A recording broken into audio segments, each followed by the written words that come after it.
Oh my dangerous. I don't know what that means, WayV, but sure. Hey, I guess it kind You of can relates to own like, oh my dangerous. girl.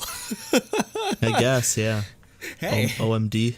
OMD. Um, That's the boy group version of Oh My Girl. yeah. That's WM. Well, I mean, we have ONF. That's Yeah, actually yeah the boy group. But yeah, close enough. yeah. What's up, everyone? It's Nate from Truly Daebak with another DaebakCast. This is episode 120. I can do it all in one hand this time. Yeah. If you don't know what the DaebakCast is, or Truly Daebak, we are a YouTube channel that talks about Korean culture, K-pop, Korean entertainment culture, K-pop mostly, and we branch out sometimes into like J-pop and other stuff, as we see last week. It's usually three of us. Jacob is at school studying abroad in Korea, so it's hard to get time to record and stuff. We should hopefully have him on in the next week or two. Yeah. If we can try to find a week to have him on. But yeah, we do a podcast, weekly podcasts, usually split up into parts. That's our main show. And we just do random other stuff every once in a while, like the ProduceCast, other side podcasts, basically. We're all about podcasts. As always, I'm Nathan. As always, I'm joined by Andrew, who usually has three things. So it's kind of good and bad in the world of Andrew's sports lately. One, my soccer team Arsenal made it into a Europa League final, so that's nice. The Celtics kind of like bottled their season and lost, but hey, at least the Bruins are in the Eastern Conference Finals, and they're up 1-0. Well, by the time this goes up, it'll be game 2 of played, but hopefully they'll be up 2 games over the Hurricanes, and that'd be awesome if we made it to like another Stanley Cup final. We haven't been to one since 2013, so especially with this group of guys still really young, so I'd be excited. Number 2.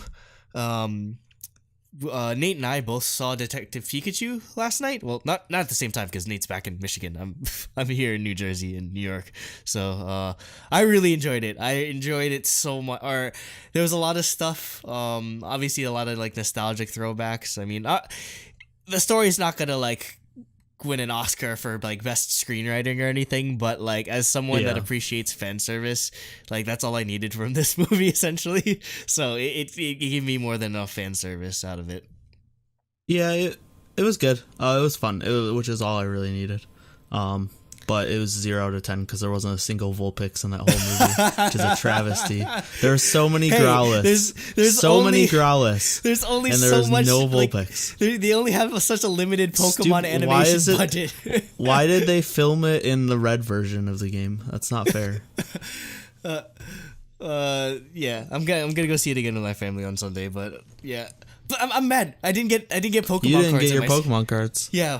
What did you get besides a freaking foil Lickitung? I got Detective Pikachu, which I assume you probably get in every pack. Yeah. And then a foil Lickitung. Okay. I wonder if you can get Mew. I wonder if you can Mewtwo get is probably like the rare one. Yeah. That's probably the one that. That's the thing though. Like, that's like probably like next level like. Well, granted, you can probably buy them the singles, but that's like next level Pokemon strats. Just seeing the movie 100 times to just try and get all the rare cards or whatever. But I mean, yeah. I mean, I'm glad that they did it though, because like that's literally something that they did. Like even when I was a little kid, like I remember seeing Pokemon the first movie. The Ancient Mew. Yeah. Oh no, that's for Pokemon 2000. Was that from 2000? Yeah, Pokemon 2000 is Ancient Mew. What was the first one? First one was I forget, so a Mewtwo card or like Pikachu or something. I forget. I don't remember because I messed up my Ancient Mew though because apparently it's just a sticker. It was just a sticker that you could. It's like a foil like sticker that you would peel off like the actual card back, and so I fucked up my Ancient Mew card. Wow. I didn't mean to, but that's I was weird that they cheaped out and did that. Yeah, because I guess they wanted to get like the ancient like Pokemon card type of look. Yeah. Oh well, I'm sure my sister still has her Pokemon collection somewhere, so I probably still have a copy of it. And getting on to my number 3 thing, I was successful in buying my Toys tickets. Holy crap. So, like, they went on sale at 4 p.m. Eastern, for us, since that was, like, the time for, the Newark concert. Yeah, it's 4 p.m. local time. Yeah, 4 p.m. local time. You were buying for Chicago, so it was 5 p.m. for you. So, I get in. One, thank God, freaking, Ticketmaster actually is starting to implement a queue system, which something like Access tickets has been doing forever for like really popular events, because usually you just like refresh and it just be like a free-for-all trying to get the tickets, and you're just like stuck refreshing, and then like the page like errors out and everything. Crashes, at least like queue systems are pretty much how you have to do tickets nowadays, because there's just way too many bots and there's way too many just people like trying to buy tickets all at once. So I was able to get in. All the PL2 tickets were sold out, so I had to buy PL1, and I'm going with my niece and nephew, so like I ended up paying like $700 for the tickets. How was it on your end? Yeah, I got in pretty decently. There was like 2,000 people ahead of me, which didn't take that long. It took maybe like 7 minutes to get through the line. Unfortunately, like, I don't know, it sucked because it was like a little weird trying to get like the best tickets, because it was giving like, basically it just gave me like, we're like at the top of the like section we're in, which sucks. Okay, we're basically like the worst seats of that section. tier. Yeah. So like that kind of sucked, but no, I got tickets. So. Oh, you bought it for EV as well, or? Yeah, we just figured whoever got into the queue first. Yeah, just easier. buy two, because yeah. So yeah, and then I sold one to EV, who's one of our listeners that goes in our Discord. Hey, impromptu meetup. Yeah, exactly. So yeah, I got my tickets. It sucks because our show is on a Tuesday, so I have to take Tuesday and Wednesday off. Yeah, because you have to like drive back. Oh god. Yeah, it's like a 5-hour drive, so I don't want to do that right after the concert. I wouldn't get home till like 3 a.m. So I'll just get a hotel room and leave in the morning. But then I gotta take 2 days off work for it. Hey, at least you get to. But it'll be worth it. Hey, you get Portillo's out of it. Yeah, that's true. I get to go to Portillo's. Yeah. Yep. And that covers my 3 things. As always, subscribe to our channel. If Nate hasn't already mentioned, join our Discord if you want to engage in ticket buying processes with us. Because it's probably going to be like that for KCON, I'm sure. You can sit next to us at events, like random concerts. Or if you want to participate in events like Discord. Yeah, I'm sure for KCON we'll probably just do like a big mass order for everyone. Well, I don't know. You haven't decided if you're doing standing yet? I don't know. I'll probably, like, when I asked Sam, she's like, "Oh, I usually do P1." I'm just like, "Oh, so it's like that." I'm usually my. I mean, I would be down to do P1 if other people are doing P1. Yeah. Well, P1 seated, right? No. Separate from standing. No, P1 standing? P1 standing. Oh, okay. Never mind. I want P2 or whatever the P2 best seated seats are. I'm sure. I don't know if Baron does standing. I'll have to see what other people are doing. Yeah, well, we'll see. But I mean, we'll get our KCON plans sorted out in the future. But if you want to find out what we're gonna do for KCON, definitely just join our Discord. You'll find out. Yep. Yeah, hang out. It's too late, but do the IOI rating anyway, and then personally send me your scores so I can ban you. Because we do song ratings. If you don't know, I talk about it pretty much every week now. Right now we're doing the IOI rating, but it's due before this episode comes out. But yeah, personally send me your scores and I'll ban you because you won't like IOI just like everyone else, and I'll be sad. Don't make Nate sad. Don't make me sad. Cooper makes me sad. He gave TT and Very, Very, Very 4s. The hell? What a monster. Both those songs are masterpieces. Well, I mean, we'll get into complaining about scores later for the actual reviews. Exactly. Not Cooper's, though. Just Jacob's. Okay. We'll move on. We will go to topic 1. So yeah, I guess we were doing 2 topics and 2 reviews, starting off with the reviews like usual. And we'll move on to topic 1, which is Oh My Girls, the 5th season full album review. A girl group released a full album. It's like the 4th full album since 2017. Yeah, from a girl group. It's ridiculous. Well, because I don't know. I think it's G-Friend. Yeah. Was this year? Was there one other one this year? I don't know, I but I think there mean, was Twice one had a other full one album this year. like at one point. Twice, yeah. Twice had, and like Very Good had one last year, and like that's Yeah. literally it for girl groups. It's ridiculous. But yeah, this is the 5th season. You're reading it, right? Yep. Yeah, you're reading OMG. Okay. Go Okay, ahead. so Oh My Girl, the 5th season. I guess This is a fool. huh? This is a fool. So yeah, that's the title of the full album, and also the title of the single that they're going with. It was like, I think they were saying that it It's was spring, like summer, fall, winter, love. Yeah, Love I is didn't the know- 5th season. Love is the 5th season, I guess. I mean, I guess it makes sense a bit. So as someone that's Oh My Girl is in a weird sort of position in terms of like the hierarchy of both girl groups and hierarchy of both popular K-pop groups, in that they have a fan base, but they're definitely not. I don't know. It's weird. Like, they're definitely like not in the leagues of like a G-Friend or Twice. Unfortunately, I mean they've had their success, but I don't know. They just haven't had their breakout moment yet. Unfortunately, or Yeah. it's one of those groups that's more popular in Korea than it is internationally. Just because like it's not the kind of style that international fans sort of gravitate to. But I was pretty. Yeah, it's like the opposite of like Blackpink and Yeah. what like most international fans like for girl groups. Yeah, but I mean, I was pretty early on the OMG kind of hype train. Like, a friend of mine showed me like One Step, Two Step, and like Liar Liar.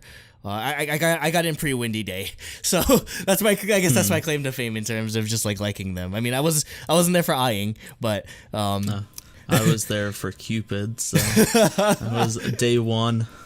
Yeah, so I mean, I'd say I'd consider myself a pretty big fan of them. I mean, I consider like Pink Ocean / Windy Day, it was one of my favorite K-pop albums. So, going into this, I definitely have my expectations, and I've sort of been like high and low in terms of, or back and forth in terms of how much I like their singles. So that being said, with the 5th season, I don't know. There are parts of this that I do like, and parts of it that I thought could have been better. I just as a general sort of idea, I would say I like the 5th season better than I liked Remember Me, because that was like a year or so ago. But like, if just to refresh everyone's memories on my thoughts, I don't know, I didn't like Remember Me just because I felt like they were just trying to imitate Twice way too much.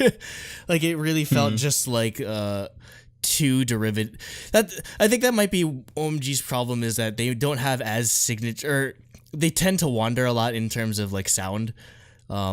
Yeah, because I mean, you get I think for singles, yeah, like for they've singles, tried a lot of different things. Yeah, because I mean, you have Ah-ing, you have Liar Liar, you have Windy Day, you get Coloring Book, then Closer, Secret Garden, like.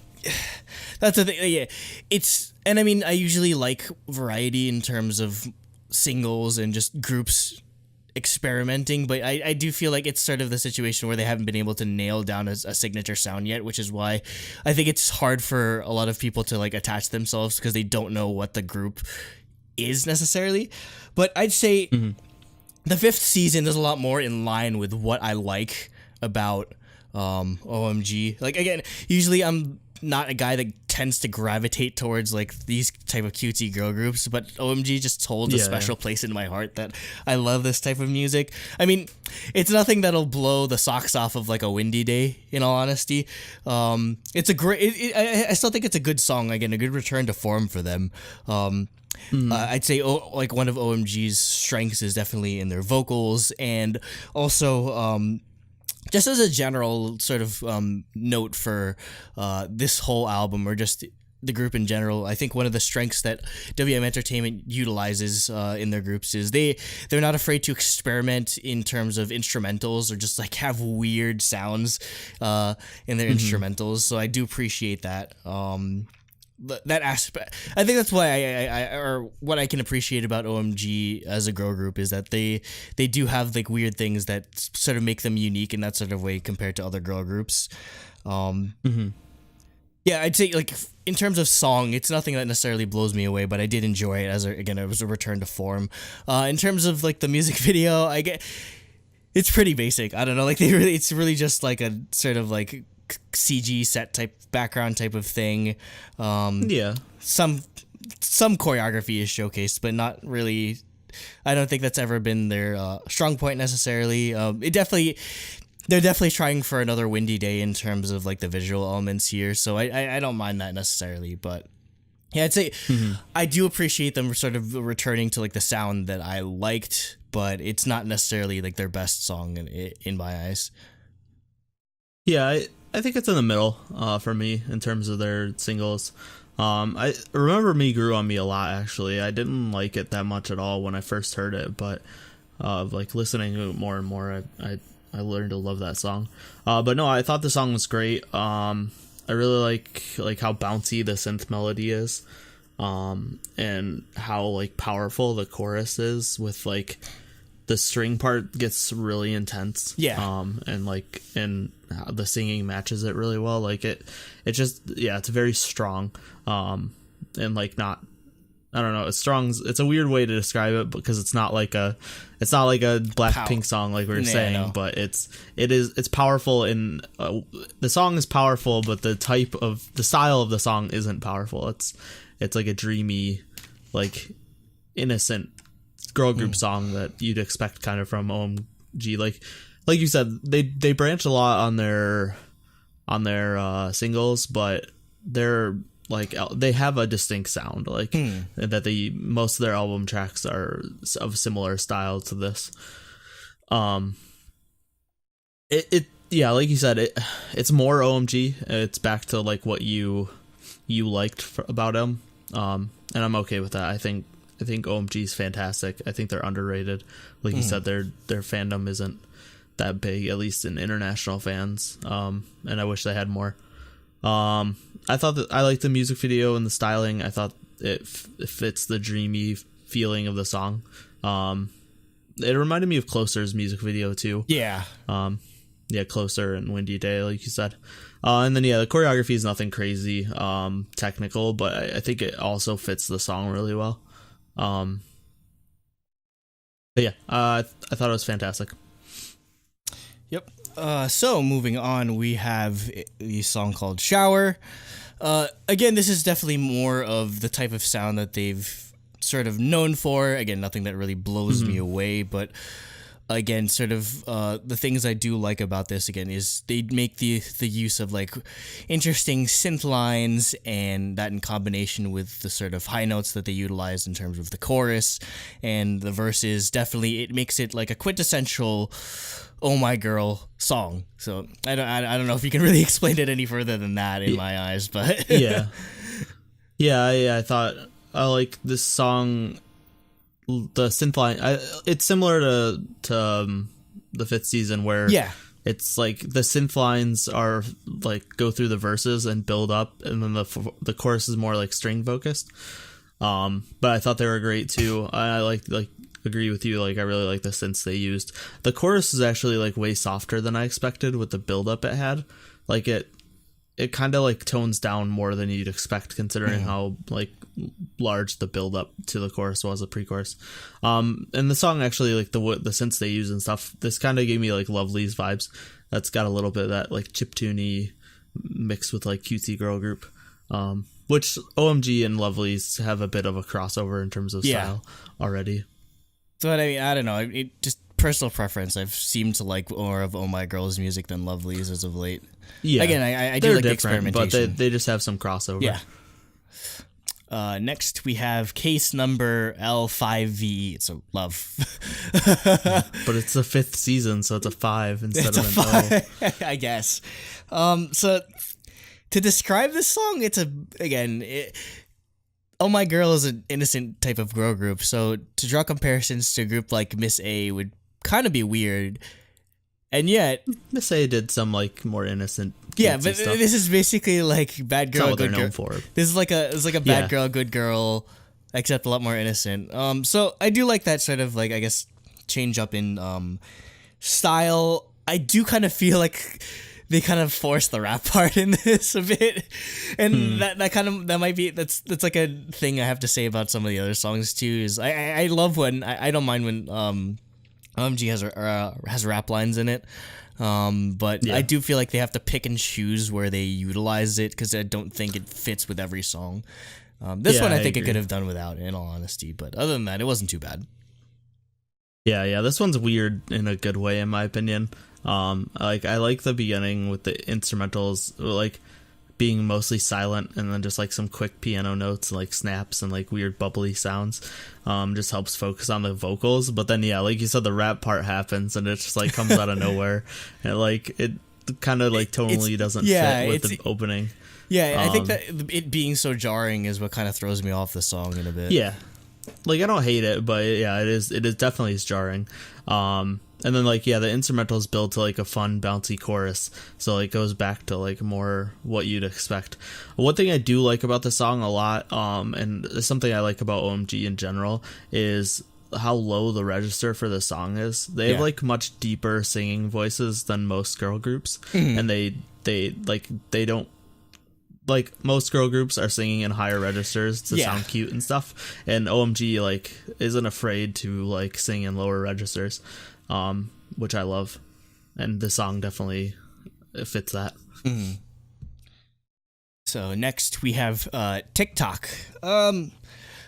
This one's another one that's not too bad. I feel like at this point it just kind of gets it's a redundancy after, like, songs like Shower and Case Love. So yeah, at this point I was just like, okay, it's an OMG song. I really don't know what else to say about it. In all honesty. I disagree. You like this one the most? This is my favorite song on the album. I love TikTok. It's just like a super fun song that, like, with the great bouncy instrumentals, and it just gets you grooving. Like, I love it. I don't know. It's just something about this song, and, like, more than the others, was just very, like, fun. And I like something they do in another OMG song, I think, unless I'm getting it mixed up with a different girl group song. I know a couple other girl groups do it, but they use, like, the radio talking sections in the background. I can't remember what other OMG song does it, but they definitely do it in a couple other songs. They used to use a lot, like where it's just sort of like lo-fi like this, like where talking exactly, in the background, like at the beginning of Liar Liar. And it's usually in English. Yeah, Liar Liar does it, and I know, like, a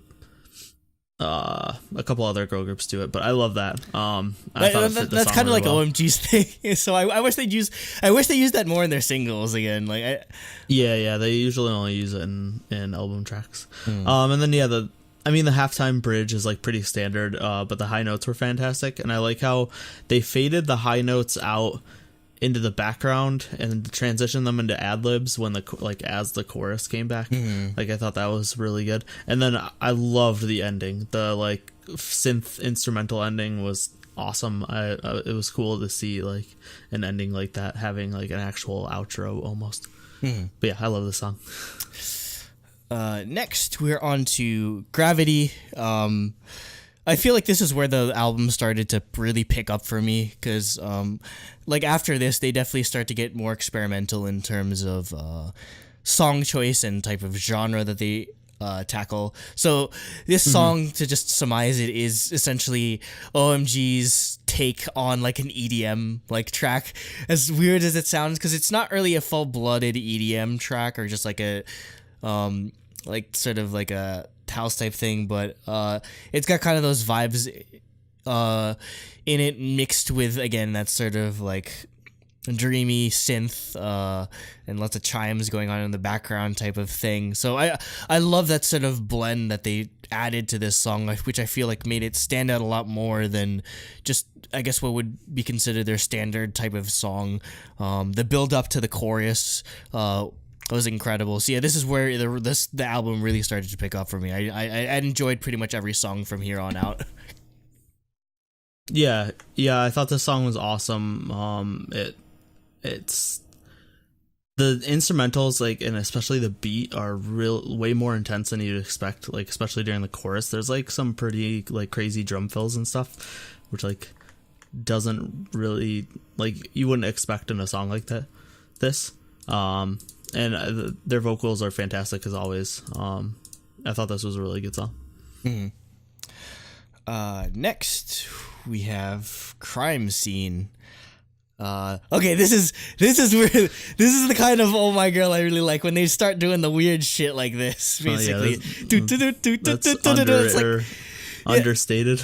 Yeah, like, weird is, I think, an understatement. Like, when they start going on this weird sort of instrumental stuff, it's when I really start appreciating the group, or it's what really sort of endears me to this group, is because, again, like I said, WM isn't afraid to sort of do this experimental type of stuff, which I feel like a lot of girl groups are so afraid. Like, what separates Oh My Girl from like just your standard like innocent girl group is that they do this type of stuff, sometimes as singles as well, whereas like most girl groups are they'd only put out stuff like the 5th season, like for just like a full album of just that basically, and it'd just get really boring afterwards. Whereas, again, Crime Scene is something I feel like could have been a single for them. It's so good. And yeah, I think that's what endears me to like girl groups like Oh My Girl, like Red Velvet, where they're not afraid to just do weird sounds or just interesting types of music that you wouldn't normally hear with a girl group. So again, this sort of weird like techno-y vibe of this song, and this is a song that 100% fits having a rap verse. Again, this definitely reminds me of like definitely a throwback to like old style Oh My Girl from like 2016. So yeah, this is a contender for one of my favorite songs. Yeah, this one's really weird. The verses are crazy. Like the synth is like really awesome and haunting in like a good way. Like I don't know, for me it's a little too much. Like the mix of the rapping and the singing over it, and like it's just like sensory overload sometimes. But once you go into the pre-chorus and chorus, it's much more of what you'd expect. Like it's just a fun synth like K-pop girl group song. And then like it redeemed itself with the bridge, because like the pop rock bridge was just awesome, and I want a whole song, OMG song, that's pop rock. Give me OMG's hymne. Yeah, this is basically the happiest song I've heard, called Crime Scene. Yeah. Next we're on to Underwater Love. So this is more of like a ballad track, but again, I feel like, or more of an R&B ballad track. So again, it's kind of like a comparison a bit to, basically it's kind of like a Red Velvet track in a way. And again, I guess the similarity between those two groups continues. Yeah, I love this style from them. I kind of wish we'd get more of this from them, because again, they have OMG definitely has the vocal chops to sort of tackle these songs. And as someone who really loves female vocals and R&B, yeah, just huge fan. And again, just another song where they make good use of a rap verse, or just where they properly interweave rapping into the song, that it doesn't feel jarring at all for me. So yeah, and just another one of my favorites. Yeah, I thought this was fantastic. It's just that like jazzy lounge R&B style like ballad. It's a bit more. It's not a straightforward ballad. So it definitely stands out a little bit more, and their vocals, as usual, stand out. But like even more than usual, I think, stand out in this song. It really showcases their skill. The only thing I wish the brass was brought to the front a little bit more, because it's like really quiet. But that's just like a minor nitpick. Next we have Vogue, which I think is Sam's favorite song. Sam, our moderator. Was Vogue? It was either Vogue or Checkmate. Yeah, everyone loves Checkmate. I know she was like raving about Vogue. But yeah, Vogue might be one too. Yeah, Vogue is just another excellent song. Again, I love the weirdness that they've going in with here. Almost kind of sounds like an SNSD B side to me. In all honesty, just they probably like mid 2010, like 2011, 2012 SNSD or something that you could, the Boys era. Or something that you hear on like their Japanese albums. Like they really love Japanese this albums, like type of like electro pop type of vibe. Again, it's something that I feel like OMG works well in. So I really appreciate it. And again, the sort of like weird like radio like type of cover like voice sound is utilized in the beginning with like Vogue. Like again, they make good use of that as well. So again, this is just another like excellently crafted song that I really love how WM Entertainment sort of curates the album tracks for most OMG albums, and yeah, this is no exception. Yeah, I thought this was awesome. It's not what I expected at all. Especially considering the rest of the album was pretty standard. Oh my girl, for the most part. But yeah, I thought this I agree with you that this definitely sounds like something you'd hear from like Japanese SNSD or like the Boys era. And it just like Crime Scene, it gets a lot less experimental in the chorus. But I think that's good. Like it gives because the chorus is good regardless. Like no, it's good. Yeah, exactly. It's not a bad thing, and I think it's nice because it pulls like the fans of their normal style in, even if they aren't a huge fan of them trying like experimental crazy stuff. But yeah, I thought it was really great. And closing out the album, we have Checkmate. So the song Discord hyped up like crazy. This I was like, probably how can this possibly match what they've been hyping it up as? Yeah, I mean, this is definitely the coup de grace of the album. Wow, because I know, as an OMG fan, like I love the experimentation. I never expected them to do this sounds like a freaking like I don't know, like Destiny's Child or Beyonce song like type of thing, like the like once the horns kick in, I was like, yo, what the heck? I was so surprised when all of it, and especially when the chorus kicked in. Just like it's a surprise for sure, but a welcome one, as to steal the prequel meme. Again, I think that's one thing I really appreciate about OMG is the versatility that they're capable of in terms of what type of genres they can tackle. Again, to a fault, because I feel like they kind of need to rein it in terms of singles, but when stuff like this, album tracks, I'm all for it, because that's where really you should definitely be experimenting. Just this interesting mix of OMG's singing style with this like really like hip-hop type of beat, horn driven beat, just it works so well. Like I'd actually want a single like this just to be I'd be really interested in seeing what they can do in terms of the choreography, and what they can do in terms of the visual style, because in a way it'd basically just be like a hyper version of Coloring Book in a way, because there's a lot of relations to just like swing music and just like the modern day hip hop music. So yeah, they have sort of dipped their toe in it before, so I'd like to see something like this as a single. Yeah, I thought the song was awesome. It's not what I expected at all, and I understand why Discord blew it up as they did. It's just like really punchy brass and like really sassy vocals, like you said. Yeah, it's just it's like 90s like American R&B girl group type song almost, or just like something you'd hear like 90s 2000s, and not anything I would ever think OMG would put out. It also reminds me of like Twinkle or like something TTS would put out. Yeah, basically. And that's pretty much like that's TTS's entire concept, just like 2000s, just like Destiny like pop music essentially. So yeah, just like really punchy pop music. I thought the synth build to the chorus was like fantastic. The vocals were awesome, and it just keeps going and going, which was cool. And then the chorus is like more drop and instrumental focused than I expected. It almost gets into like trap territory. Which are like, that's awesome. But it like somehow works. Oh my girl, like, trap! It you somehow kidding me? Still works.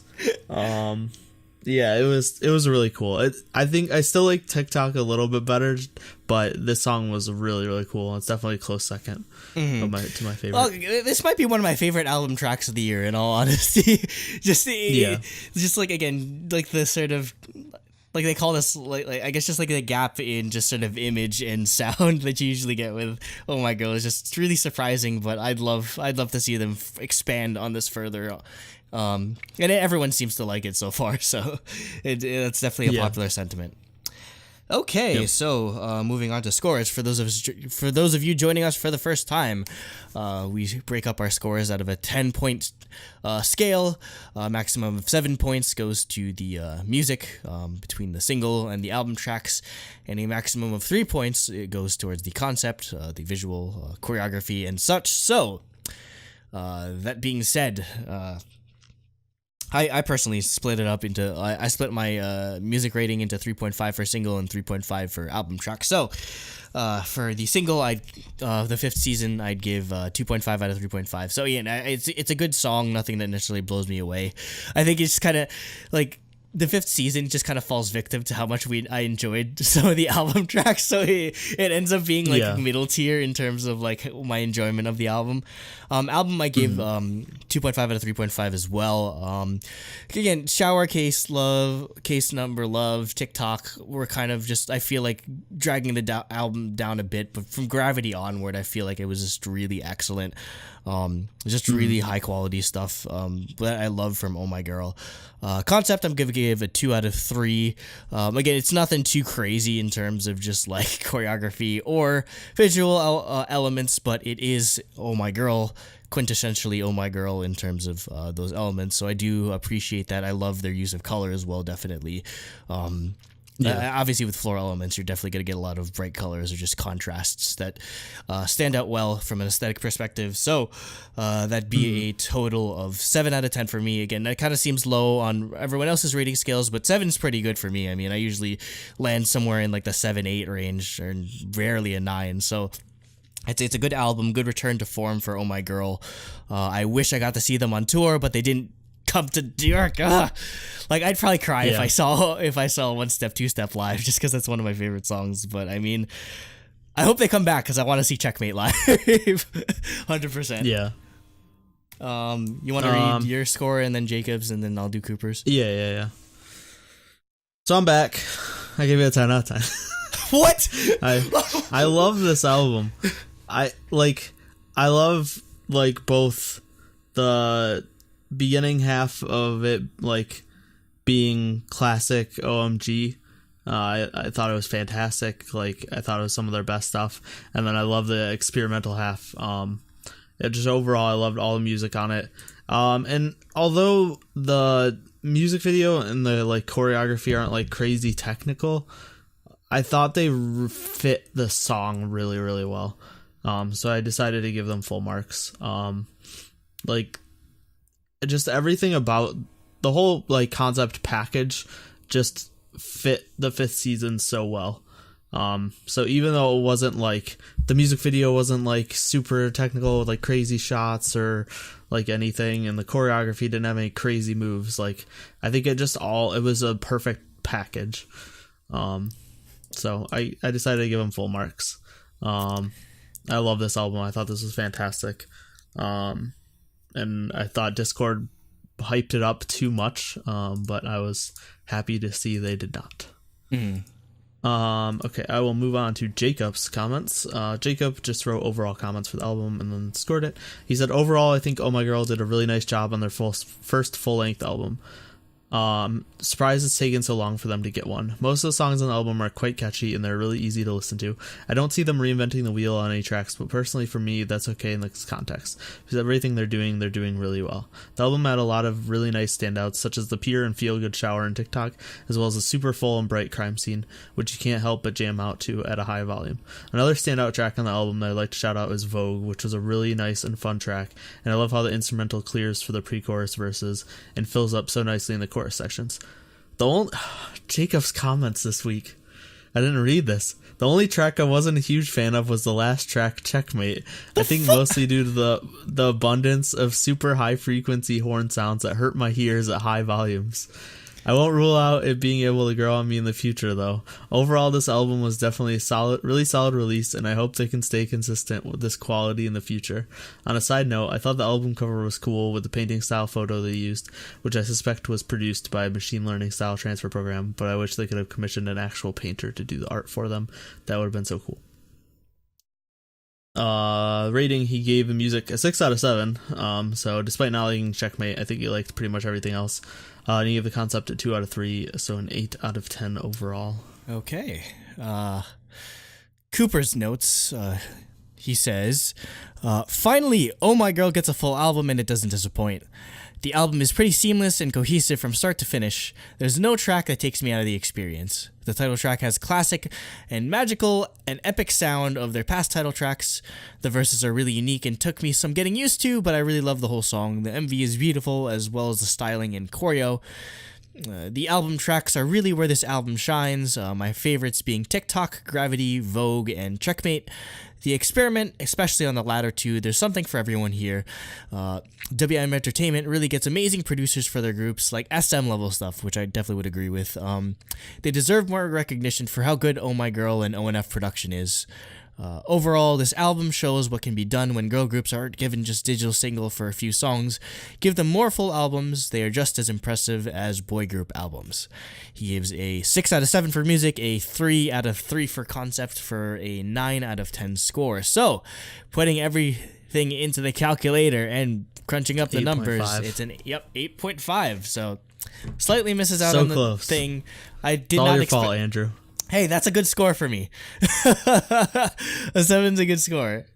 And I say, yeah, I give him a 7 as probably the biggest OMG fan in truly Daebak right now. So, I mean, No, I don't know about that.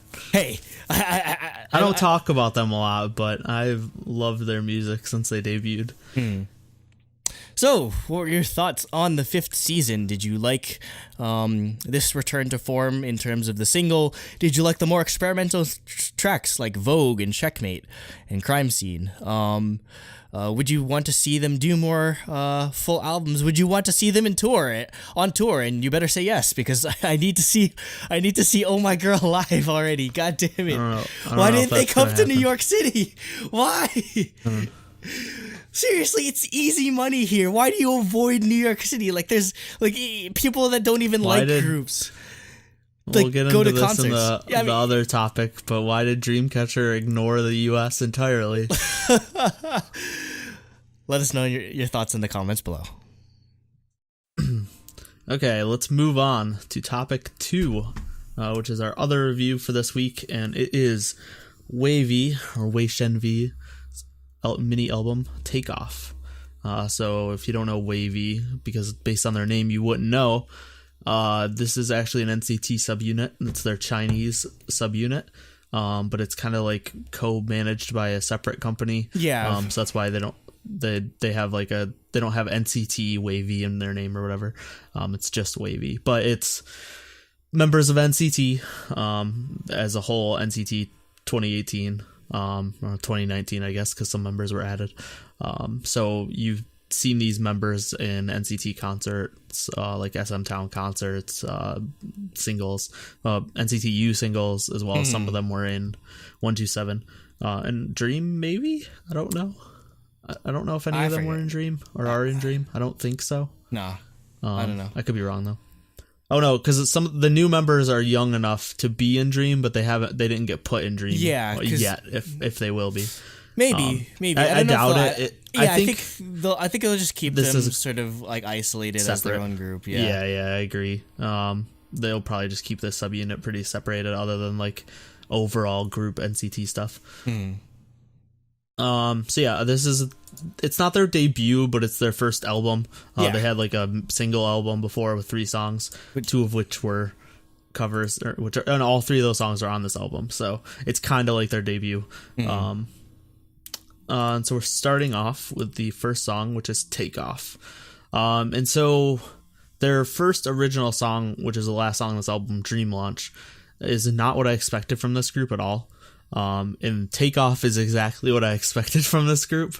Really? Like I expected, I expected Chinese NCT 127, like just like hip hop, like dance focused NCT. Like, I mean, Dream is the exception, but this is what I think of when I think NCT, basically. And Dream is that way because they're the younger members, like they're supposed to be like a more poppy or whatever. So yeah, like when I heard this, I was like, okay, this is what I expected WayV to be.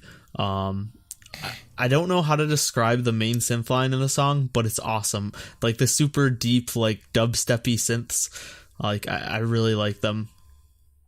I think their vocals are great. There's some really good ad libs, and just the chorus overall is great. And then at the end of the chorus is a nice mix up to have the guitar come in. And then you get to the dance break, the bridge, and it's just literally a hard rock, like, instrumental song, and it's awesome. I want more of it. It's so good. Just give me, like, hard rock, hip-hop, NCT stuff. As for the music video, other than the CG drones, which are a little much, the music video is great. I thought the sets and the color were fantastic. The group is insanely visual. Oh, like they all look everyone's so a visual in this group. Everyone's a visual in this group. Like this is one of the most visual groups like ever, in my opinion. Especially 10, obviously. 10's my bias. He was my NCT bias, and he wasn't even in any NCT subunits other than you. And yeah, I thought the choreography was great too, especially the dance break. Overall, I thought it was fantastic. I mean, I don't know if this technically counts as a debut. I mean, because technically they debuted with regular, Dream but I mean, regular. In terms of, I guess, debuting with their first original like lead single, this might blow every other NCT like debut. And no, I still like 7 Cents, but it blows a lot of it out of the water in terms of just quality. It's like an interesting combination of like the sort of like weird like the weird sort of just like trap influence of NCTU with the vocal accompaniment of 127, styling a bit of those two. I mean, you could they definitely take some like cues from Dream in that sense as well, just how colorful a lot of the styling as well. Basically, it's like an interesting sort of combination of just the rest of the NCT subunits sort of amalgamated into this Chinese subunit. As someone who was a big fan of EXO, or is a big fan of EXO, and was a big fan of XOM, I'm definitely not like averse to Chinese music or just hearing Chinese lyrics or vocals or whatever. And this definitely makes me pine for the days of XOM when they kind of just like were focusing on it, because like when EXO does their singles in like Mandarin, it's kind of just like an afterthought at this point. So this definitely seems like the replacement for that in a way, just of a group, and definitely a better idea having a group just focused for the Chinese market specifically, as opposed to a group that just gets pulled away to Korea every so often. So where do I even start with how much I like this song again? Just like it's got a similar vibe to like NCTU's Boss, but again, just like the vocals on here are just incredible. Again, it's nothing like they're not belting or whatever, but I just love the chorus style vocals that they're doing here. It fits the song so well, and just how well this song fits both with the visual style that they're going for and the choreography. It's just possibly some of the most cohesive just styling and visuals that I've seen in all of NCT. Maybe outside of just like their NCT 2018 where they're all dressed the same and everything, but I just love the visual style that they go with in this music video. And again, the choreography, again, NCT has good choreography, but I'm glad. I think the reason why I'm really just relieved or just I enjoy this a lot more is that WayV isn't an afterthought whatsoever. They're definitely putting a lot of emphasis and focus on this group, and that definitely shows in the quality of Takeoff. Like this could be a song of the year candidate for me, in all honesty. I love this song that much. Like I can't stop listening to it. And I mean, like I've had this experience with NCT songs before, but maybe not to this level. Again, as a fan of 10, I'm glad that he's in this group that's getting a lot of hype and a lot of focus. He gets so much center time too. Yep. Yeah, 10 is basically the center of the group. In all honesty. He's the center. He's their lead dancer. Yeah, like, he's the lead dancer. He's probably the most famous one next to like. Yeah. It's probably like 10, Win, Lucas. And note on Lucas again. I barely noticed Lucas in any of the other NCT projects, but freaking. Wow, he's been a standout for me in just every NCT, or every WayV music video, or every time I see him. He was like 10 where he wasn't in any group. He was just in U. He was just in U, basically. Just like he would.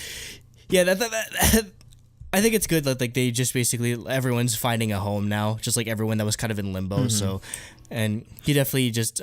I'm glad that he has a chance to stand out here. And Win, everyone just so happy Win's finally getting the love he appreciates, and apparently he's going shirtless too.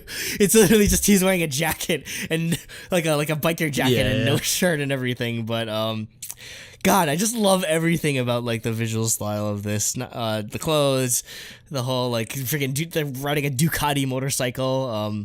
I guess just because like the whole like airplane vehicle theme that they're going with. I don't know, but this is an excellent sort of debut for them, and it's definitely set the bar really high for even compared to the other NCT groups.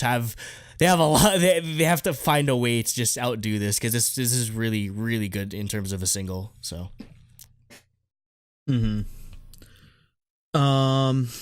Next we have Regular, which you will know as the NCT 127 song. This is a Chinese version of it that they debuted with basically before. And it's actually, you mentioned in the last song, like you don't have as much of an aversion to like Chinese language and like pop music. And I thought this album, like I usually do, especially when it comes to like Chinese versions of K-pop Korean songs we've heard before, because usually it does not sound great. I thought for this album, and this song especially, for it being a cover, like a remake in a different language, this is actually my favorite version of this song. Out of all three, which is like crazy to me, because I usually hate hearing the like different language version, because I'm so used to the normal version that like it just sounds wrong. But this actually, I think, sounds better in Chinese than it does in Korean, or English. Definitely in English. English is definitely the worst version. Hey, well, I like the English version. I queso, mean, you like the cheese with the queso? Hell yeah, I like I like walking with my cheese. That's a queso. But yeah, I thought for the song it flows really well in Mandarin. I assume is what they usually do always songs in. Everything's in Mandarin. Yeah, but yeah, overall the song in general, just like based on Korean version and stuff, has grown on me a lot. I wasn't too huge on it originally, but I think I've liked it more and more the longer it's been out, and this version helps that a lot, because I love this version so much. I just love like just talking a little bit about the song. We've talked about it before, but like I love the pre-chorus build with the vocals that like build up to the last note of each line. And then, like we've talked about this in releases, but like not much to say about the music video that we haven't already said. I think they look fantastic. It's pretty standard like NCT music video, but it's shot really well. So yeah, like you mentioned, we kind of talked about this before on releases, but just to give a summation of my thoughts, I enjoyed Regular, just all versions of it. So yeah, this is just like icing on the cake for me, especially. Again, I don't really have an aversion to Chinese music or Chinese K-pop or versions of K-pop songs. So yeah, I enjoy this one like a lot. Obviously, having enjoyed the original song. So yeah, it's just another good rendition of this song. So I'm glad that the quality doesn't drop. Despite the change in members and change in language whatsoever. Next we have Say It, which did I cut out for a second? Or am I good? I think I lost you for a bit. Am I cutting out? Yeah, I was gonna say it. I thought I was cutting out because you were lagging a little bit, but I think we're good now. Next we have Say It, which is another one of their new songs for this album. And this on first listen might be my favorite NCT song. Period. This song, like everything. Like every NCT group, like the first listen, I'd have to like go back and think about it and stuff, but like the song was awesome. I loved this song. I thought the vocals at the beginning mixed with like the slow piano part just gave a really great sense of emotion, really showcases their vocal ability. I love the whispering they use for the instrumentals, like the creepy whispering. I thought that was cool. And then the build to the drop with like all the synths coming in was fantastic. I love all the chiptune synths they mixed with their like really great vocals. And also the like rap parts with like the descending synth line. It just really changes up the vibe of the song in like a really cool way. Just everything about the song I love. All the different synth stuff going on. I love it. It's fantastic. Yep. This song is basically like a more future-based version of like Cherry Bomb, if you really think about it. Yeah. And as the president of the future-based fan club, oh my god, this is so good. This is probably the best. I still might like Take Off better than it, in all honesty, but this is easily the best of the album tracks, like by far. So, like. I want a single for like this from an NCT group. Like, it's so good. Like, again, as a sucker for future bass, I'm obviously gonna like it. I love how they intermix these sort of like hip hop and rap elements to it. The sort of like the weird like slightly like, or like the minor key sort of like, dun dun dun, like the kind of creepy sounding type of thing was really cool. Oh, I just love everything about this song. So again, I'm just really glad that they're just not half-assing even the album tracks. Cause this is you're definitely getting SM quality here. You're not just getting like a sort of lesser package out of this. So again, this definitely did a lot to prove just how seriously they're taking this group for me. Yeah, I agree. This song is awesome. Next we have Comeback. And so for me, this, unlike regular, I don't like this version as much as the Korean version. I think the language doesn't fit the song nearly as well. Overall, the song itself is great. It's super catchy. I love the second part of the chorus where there's like staccato singing parts. But yeah, I would for this song, I definitely would listen to the original version over this. I mean, I think they picked a good song to sort of translate into Chinese, in all honesty, because it kind of reminds me of like the stuff that they like EXO was doing in terms of style when they were really going in on the XOK and XOM type thing. So I think that's why I enjoyed it. So I don't really have an I don't really have an aversion to hearing Chinese lyrics. So I thought this version was okay. Again, what might make it sound weird for someone that's used to Korean is just I guess how abrupt. Well, I guess the nature of the language is like where a lot of the words are kind of very abrupt. It doesn't flow as well as maybe something like Korean would. Yeah, like there's a harshness to the Chinese language in general. But so, which when you get to like the chorus, it doesn't flow. It might not flow as well to someone that's used to hearing Korean music. But it's fine. It's been fine with me ever since I started listening to just K-pop songs in Chinese. So yeah, I thought this was a good rendition as well. Next we have Let Me Love You. This is an acoustic pop song of the album. It really helps WayV showcase their vocals. I think for this group, I don't think their rap line is as strong as 127, but their dance and singing lines are on par, if not better. The visuals like blow every other. And the visuals, just blow everything out of the water. Like, they blow like almost every K-pop group out of the water in general, for visuals. But yeah, I think in this, I think showcases their vocal skill really well. I mean, NCT just in general has really good vocals. That's why I really need NCT the Ballad, because their ballads are some of my favorite songs. I love the added synth line during the bridge. It's like really interesting. It's really fast and catchy, and it's like a good idea to mix up from the guitar that plays through most of the song. So yeah, I thought it was a really good pop song that really showcased their vocal abilities. Yeah, this was a good sort of like boy group acoustic type song. Yeah, definitely. You get to hear more of the vocals than you normally would in their songs. Definitely not one of the standouts necessarily compared to like how crazy everything else is, but obviously you kind of have to throw these in, especially for live concert type of things. So yeah, it was all right. And finally, we have Dream Launch, which we talked about in releases as well.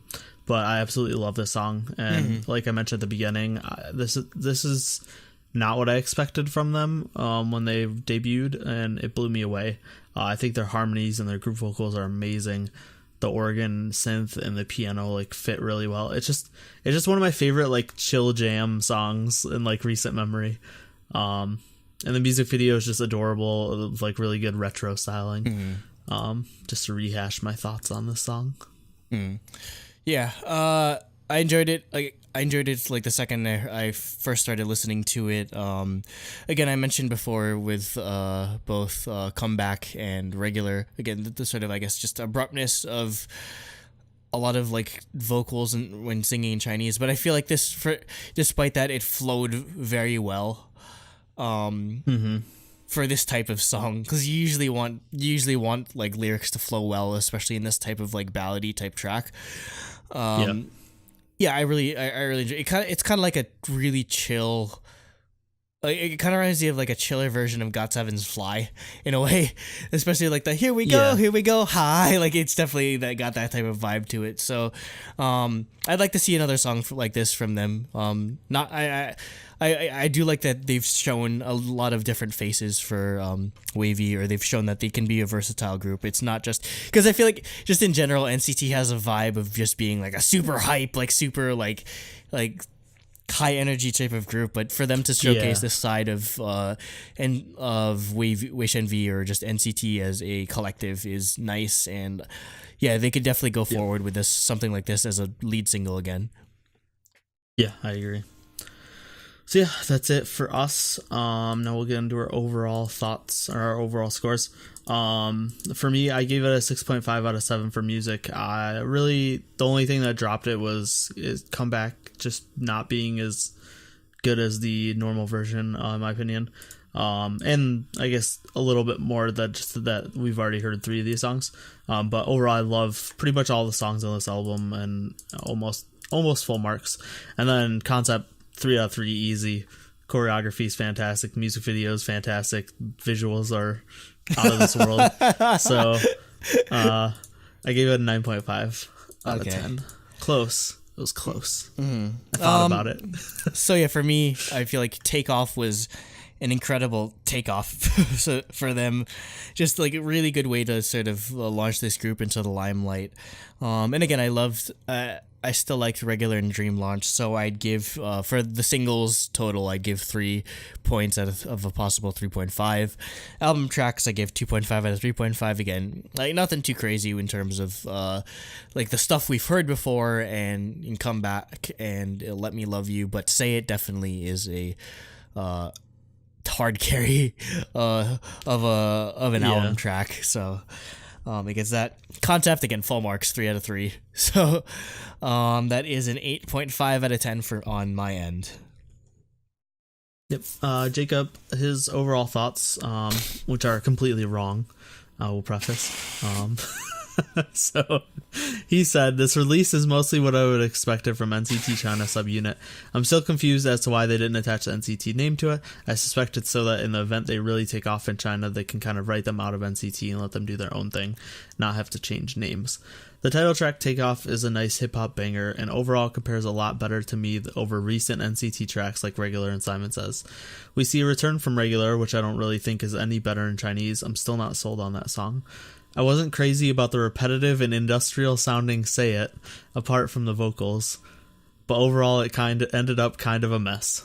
You're wrong, Jacob. Delete. Comeback also makes its return and remains one of my favorite NCT tracks, still awesome in Mandarin. Let Me Love You is a nice soft electronic ballad with acoustic guitars, turned out quite pleasant, and Dream Launch I believe was the first song we heard from them a few months back, still a great song. Overall this album was kind of a mixed bag, with only about half of the tracks being new, only 2 of which I liked, and with the returning tracks I only liked 2 of those as well, so I feel like I should only give it 2/3 of the points in the way of music. However, the MV and choreo were quite nice, so still score highly in that department. He gave it a 4 out of 7 for music, and a 2.5 out of 3 for concept, so a 6.5 out of 10. Monster. So apparently Cooper had, like, he wrote out detailed notes for each song, and I just missed it, so I'll just read it now. Missed it? Oh, yeah. Okay, so for Takeoff, he said, this song gives me slight second-gen vibes, especially during the instrumental breaks, but it's mixed with modern sounds for a really unique sound. I really love this more than I thought I would. Rap lines stood out to me. Here, I loved all their parts. The MV is one of the best of the year. The regular MV was amazing, too. They definitely have put a lot of money into them, and it shows. The choreography is cool. 10 getting so much center elevates this too. The 3 old songs are alright. Regular and Comeback are great songs, but I'd rather listen to the Korean, Japanese, or English versions of them. Dream Launch is good, but it didn't resonate with me. The other 2 new songs are much better. Say It Crazy has this epicness from all their teasers. It has so many cool synths, and the vocals are amazing. Let Me Love You reminds you of NCT Dream's Walk You Home, and I love it. It's so innocent and fun sounding. Overall, I really dig the 3 new songs. They definitely made this an impactful official debut. The older 3 songs don't add much to the overall mini for me, but they aren't bad. The members all stood out here and showed they are just as impressive as other NCT units. 5.5 out of 7 for music, 3.3 out of 3 for concept, for a 8.5. So putting that into calculator and just calculating up the scores, that is an 8.25 rounds up to an 8.5 out of 10. So just the same as OMG. Yeah, so pretty good debut from them. Completely ruined it. Yeah, Jacob definitely should have got a shiny. Yeah, it could have. It could have got a pretty good score, but yeah, I'd say I'm pretty impressed with just Weishen V as a group in general. I don't know if they'll tour outside of China, in all honesty. I don't know if they have any interest in showcasing this group outside of the domestic Chinese market, but I hope they do. Because I want to see 10. I need to see 10. Yeah, I agree. Yeah. So yeah, I don't know. Well, so yeah, just if you have any thoughts on Takeoff, the mini album or just the single, will you listen to this group despite it being in Chinese or just being not technically K-pop? Is that something that interests you? Definitely let us know in the comments.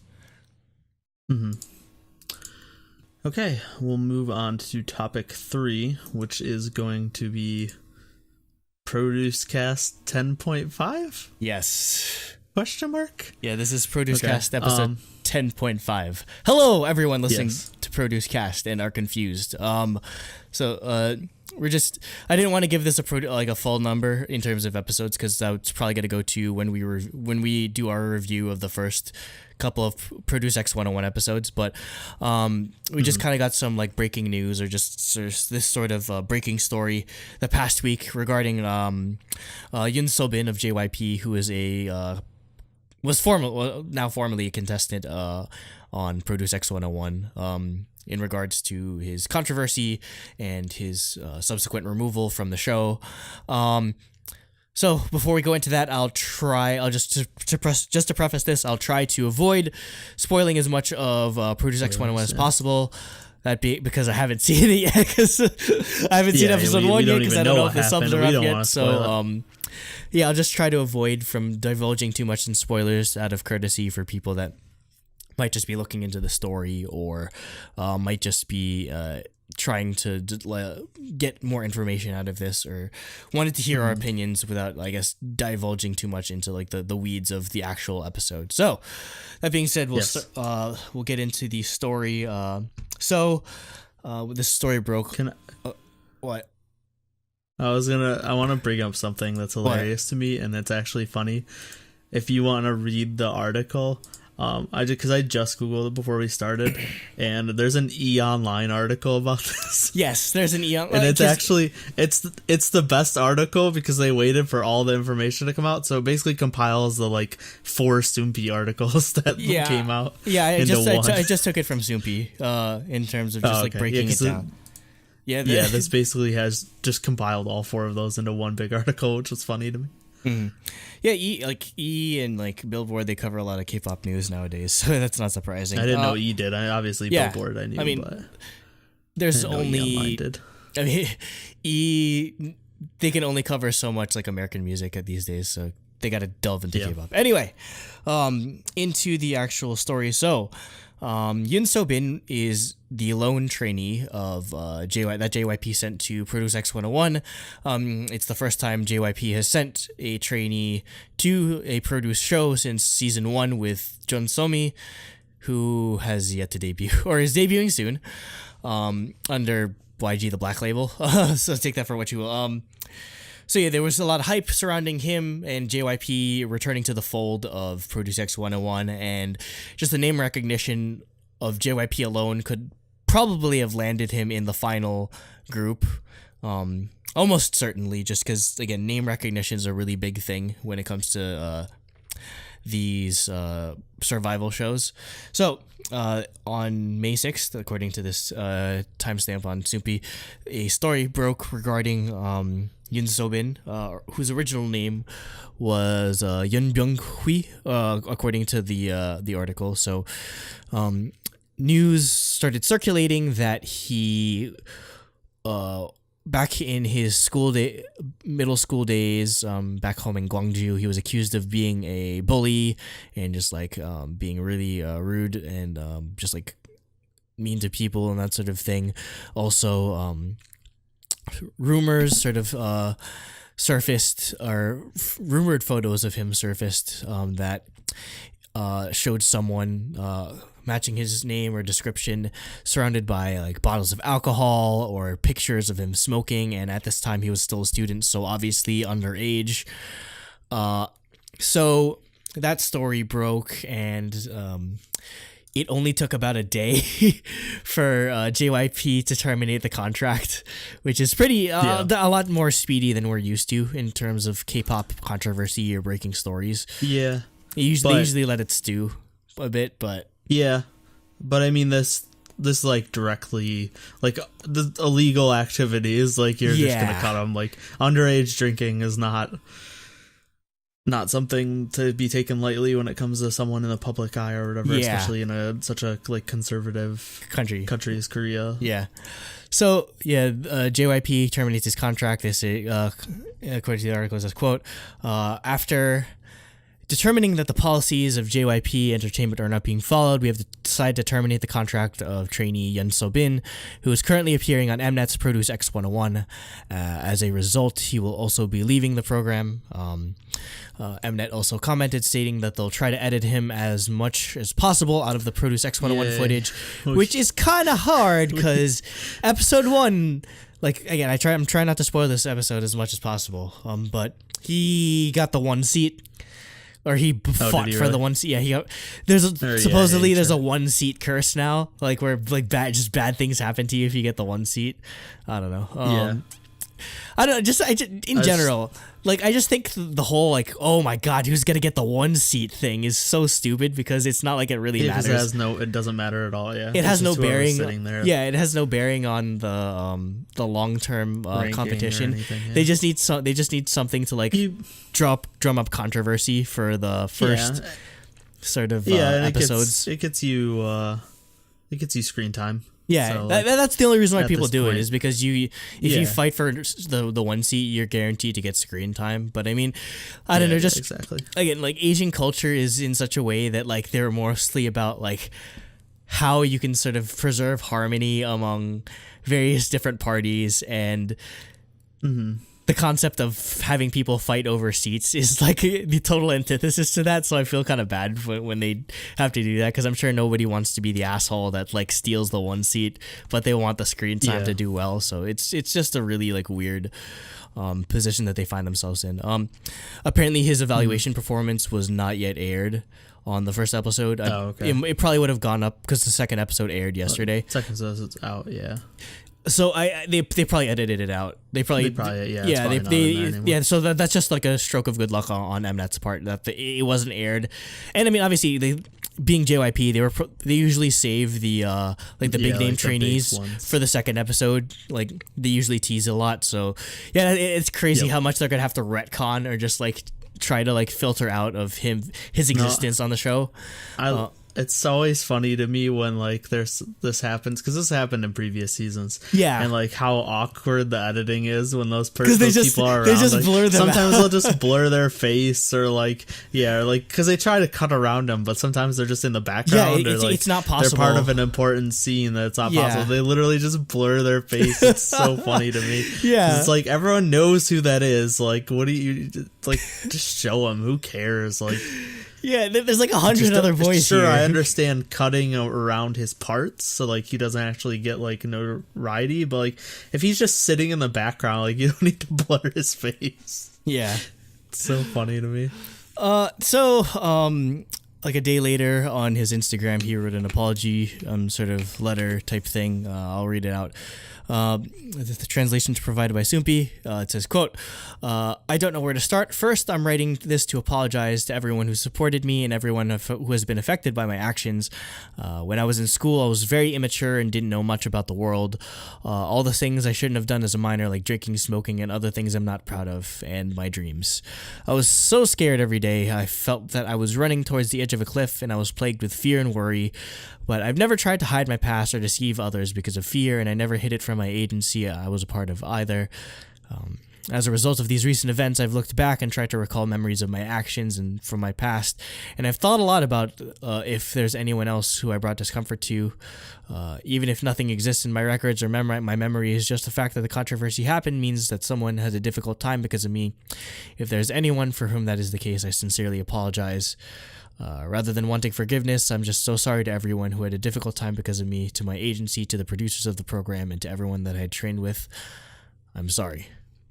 So this throws a huge wrench in both, I guess, Produce X101's plans, because I'm sure they're, again, we've said this on previous seasons, Produce or Mnet likes to groom certain people, and I'm sure having JYP back in the fold, he was one of those options.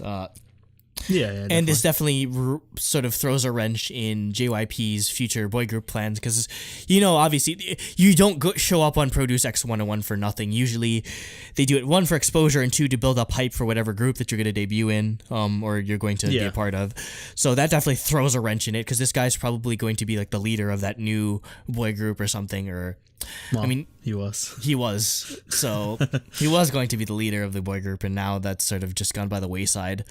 So I guess just what are your thoughts on both the controversy, both how it affects JYP as a company and like their future plans? So go ahead. Yeah. Well, first of all, I think his apology is BS, because I like how he says that he never hid it from his agency. You're telling me JYP doesn't ask their potential trainees, hey, do you have any dark past that we should know about? And he was just like, oh yeah, I used to underage drink and smoke, and they're like, oh, that's fine.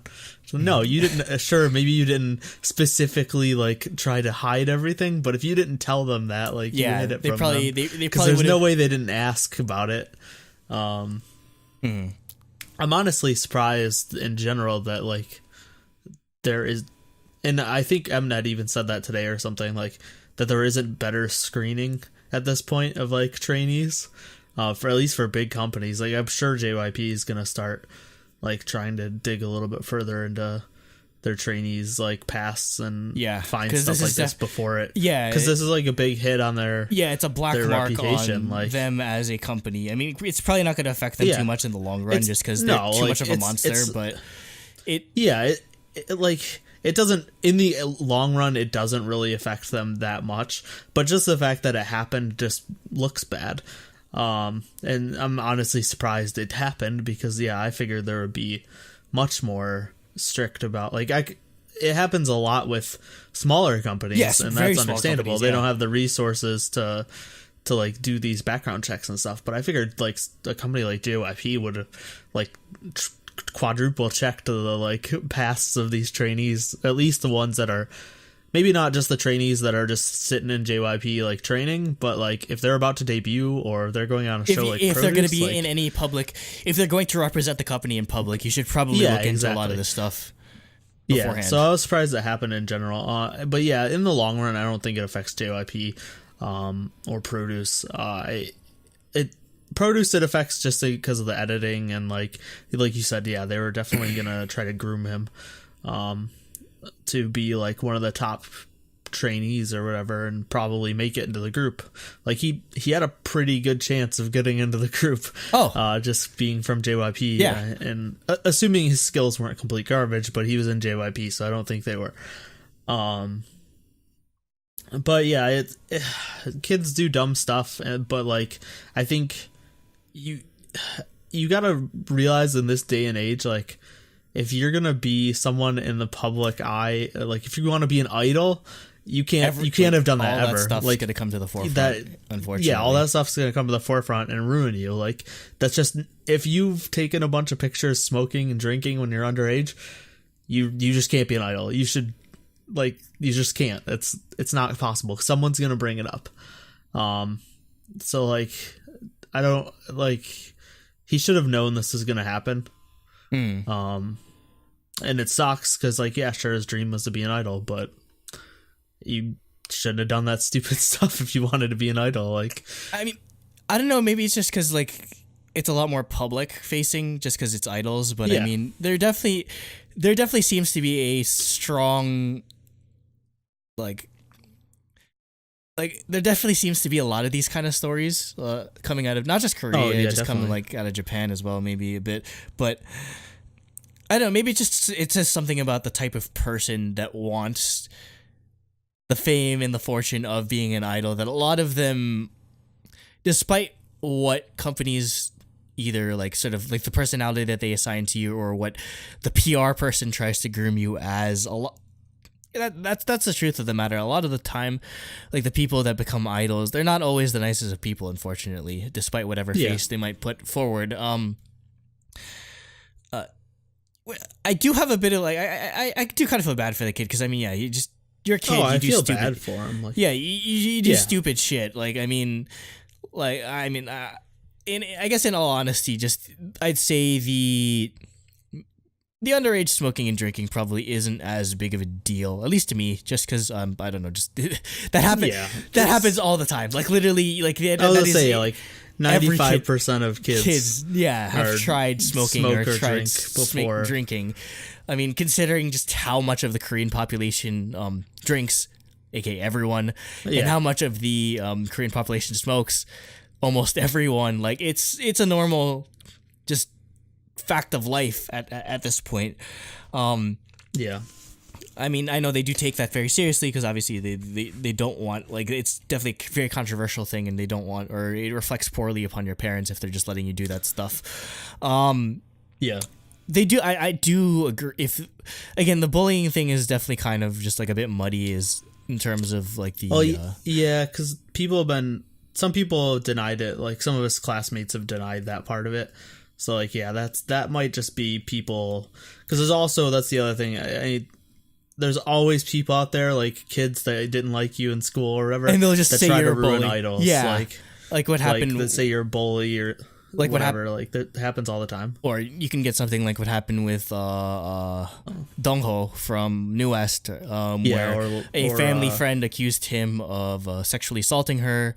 Yeah, or Jisoo from Lovelyz, who had that whole controversy for like a year and a half right after they debuted, and she like didn't do anything in Lovelyz because that one girl accused her of like abusing her sexually or whatever. Like there's all that stuff happens. As an idol, like you do definitely, if you made your fair share of enemies growing up, they're definitely gonna try to like take that out from under you. So I'd say the bullying side of it is definitely subject to question at this point, but Korea as a society, smoking and drinking was there were pictures, like there was evidence of that. You're fucked on that. We know that happened.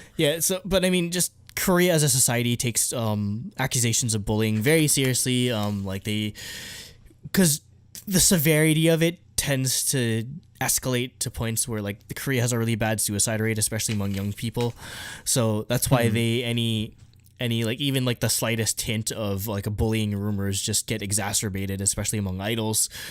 So yeah, I mean, what he might have done as a kid might not be like the worst thing necessarily compared to like what other people have done as idols and still managed to have idol careers. But it still is a good idea to remove him from the show and remove him from JYP because again, it's something that it brings bad light to the company. So regardless of severity or necessarily like authenticity of it, even just it's bad for business ultimately, so they have no choice. Their hands are tied essentially. It directly broke like JYP's like contract obligations and stuff. So you get the most like forward facing public figure sort of contracts or obligations, there are like morality clauses built into that, like because you ultimately you as a human being represent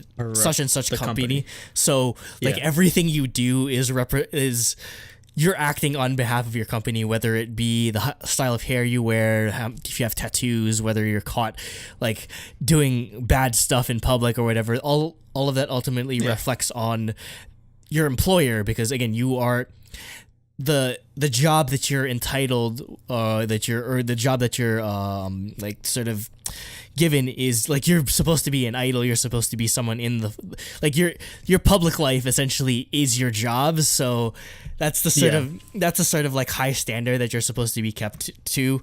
That as much as you want idols to have a private life, obviously like it's impossible with how crazy like tabloids are and everything. Like that is like the ultimate truth of it, where like again your actions do reflect on your company, and to some degree that's every job, where like if you say some stupid shit on like Facebook or something and it blows up, or if you're like remember that ice cream or that guy that went through the Chick-fil-A drive-through just berating this poor minimum wage worker about how the company she works for is horrible and they hate gay people. Really? Yeah, this is just I missed that. Yeah, this dude was this like big shot, like I don't know if he sold like insurance or like just like really big shot like business guy.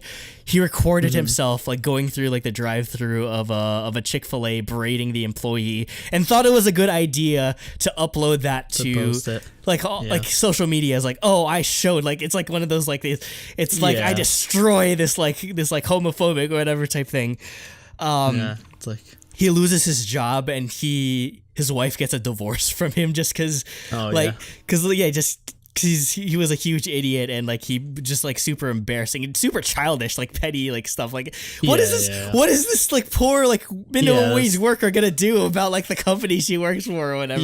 Exactly. Like it's stuff like that basically. Like it really you don't need to be an idol essentially to just sort of have that sort of personal responsibility with how you deal with yourself in public. I mean, to some degree, we're like, I don't think my employer is ever going to find our stuff, but I mean, like we have to like maintain a certain like face or prestige when we go on camera, because I don't want to put anything on here that would potentially embarrass an employer or potentially like put them in a tough spot, like that sort of thing. So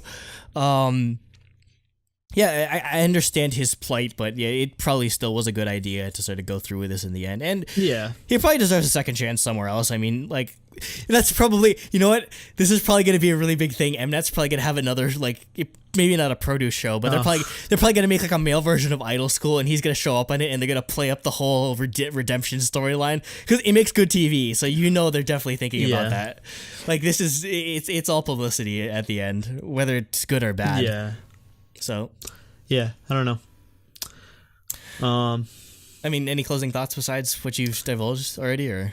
No, I did want to bring up, I don't know, this is kind of developing, but there was another train. Let me go into Discord because they were talking about it yesterday. So I got to find it. Give me a couple of seconds. But there was basically another member who's like, nothing's official, but like fandoms are like basically canceling him, because I know people like saying they're canceling. Oh, I hate that. I fucking hate that word. But basically, I don't know. So this guy is apparently. So here is a list of things. It's Park Yuri from Produce X 101. But apparently, like, people keep comparing him to Bobby. And then he would is blocking those people, and he liked a comment that called Bobby ugly. Why? But it's so petty. Apparently, I know. And then apparently, while he was singing another song, he said the N-word. And then all of the fans that were telling him that was wrong and he shouldn't do that, he was blocking. And so he was refusing to apologize. And yeah, apparently he's just like super narcissistic and like encourages drinking, and stuff like that. Just like sounds like a mess of a person. No, I'm looking at the pictures. He's got like some Johnny Walker shit, like just on like freaking like Insta story, like not even like trying to hide. Oh yeah. Asked so how the hell do you get? Oh, because he was asking like it was a Q&A. It was a Q&A thing. It's like, how the hell do I get your flawless skin? Let's go over your secret, my secret weapon, alcohol. Doesn't alcohol fuck up your skin? Johnny Walker. Yeah, it does. I don't know. But then apparently he was like saying the N-word and ignored it. He says his ex-university classmate, she was a foreigner, not Korean, saying he was very arrogant and narcissistic in a bad way. Seems like his attitude issue has not reached K-fans yet. It's more among international fans for now. So yeah, seems like he's just got a douchey personality. Oops. And international fans are not a fan of him right now. So we'll see if any of that comes out. We'll see if any of that comes to light. But I mean, I don't know if it'll actually matter, but yeah, they were just talking about it in our But I mean, man, Discord why is it with the boy group channel? seasons that they just like the worst stuff comes out about it? Because like we had a lot of this coming out of Produce 101, like season 2. Like that's why like Park Ji-hoon came in with like 3 or 4 people like as trainees, and one of them just had to fucking leave the company because of like a huge controversy, and everyone else just like quit the idol industry basically. So it's just like a lot of this. Can we go back to Produce 48 where everyone like I should know. I was gonna say stan girl groups, stan female idols. Yeah, they don't do bullying things. They're much more wholesome for the most part. Well, I mean, yeah, hopefully, but hopefully. I guess that does it for our thoughts on this. What are your so we'll leave the question to you as Philly D says, what are your thoughts on the whole SeoBin controversy? Was it right to remove him or just erase his existence from the show? Was it right for JYP to remove his contract? Do you think he deserves a second chance as an idol? Definitely let us know your thoughts. This is a discussion, so let us know your thoughts in the comments below. Yep. Excuse me. Back to truly DaebakCast 120. We're on to part 4, which is Andrew. Basically, you wanted to talk about just the growing concert scene in the U.S. and in terms of K-pop concerts and stuff. Yeah, I thought it was appropriate considering we bought our tickets for twice. Just the day before recording this on a Saturday. So just I guess we could just start off with that. Like, did you think that Twice would have a arena tour that's selling out in the US at this point in time? Or like if I asked you like 3 years ago, would you have thought that Twice would have 3 years ago? No. Yeah. If you asked me a year and a half ago, I would have said they're the only girl group that could easily do it. So yeah, I saw this coming, but yeah, if you ask me, 3 years ago, like right after debut, or like even just after Cheer Up, like K-pop just wasn't big enough in the U.S. or for that to happen, especially girl groups. Even back then, I don't think BTS could have done it.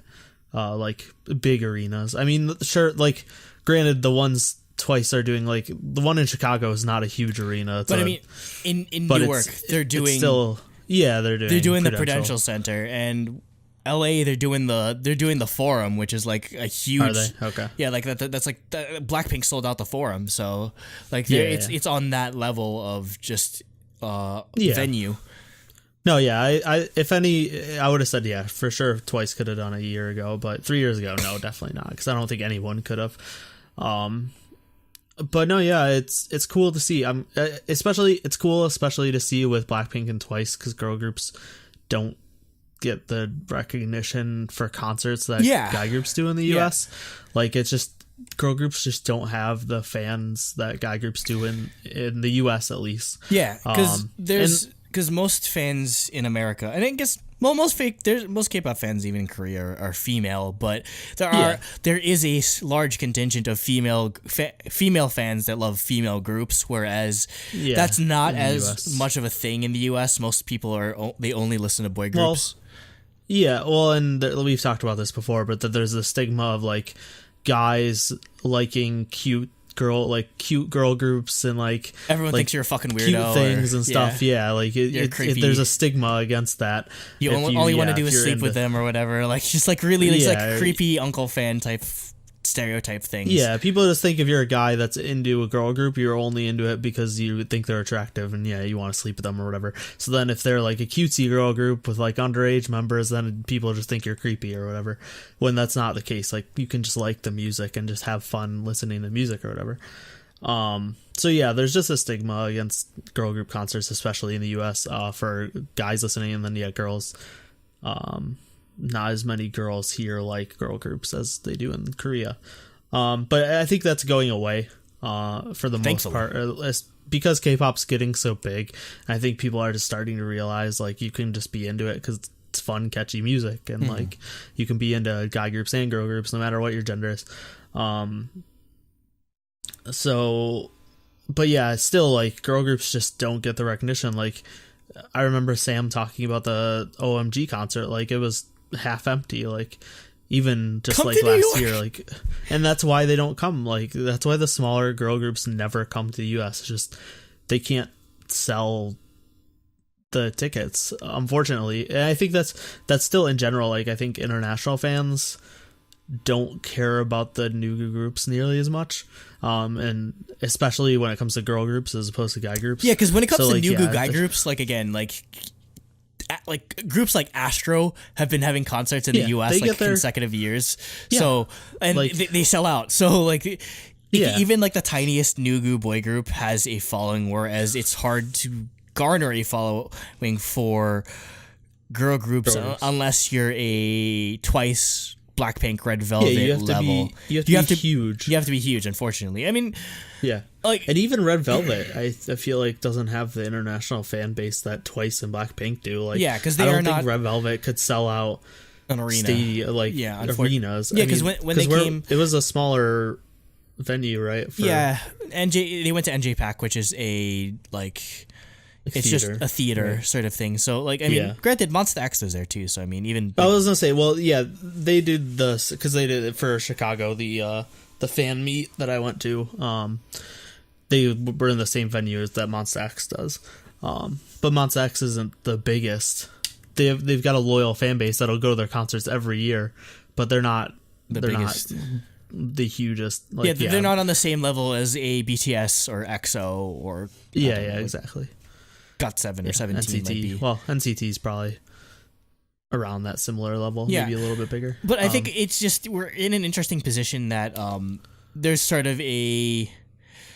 It used to be you had to be big to come over here, because I mean if we take a look back at like the history of just K-pop events in general in the US, before it was strictly like stuff like KCON or just like Korean like music festivals, or the 1 year SM had a freaking SM Town in New York City, or just like really big groups like Big Bang and 21 had Prudential Center concerts and everything. So you really had to be the biggest of the biggest of the biggest.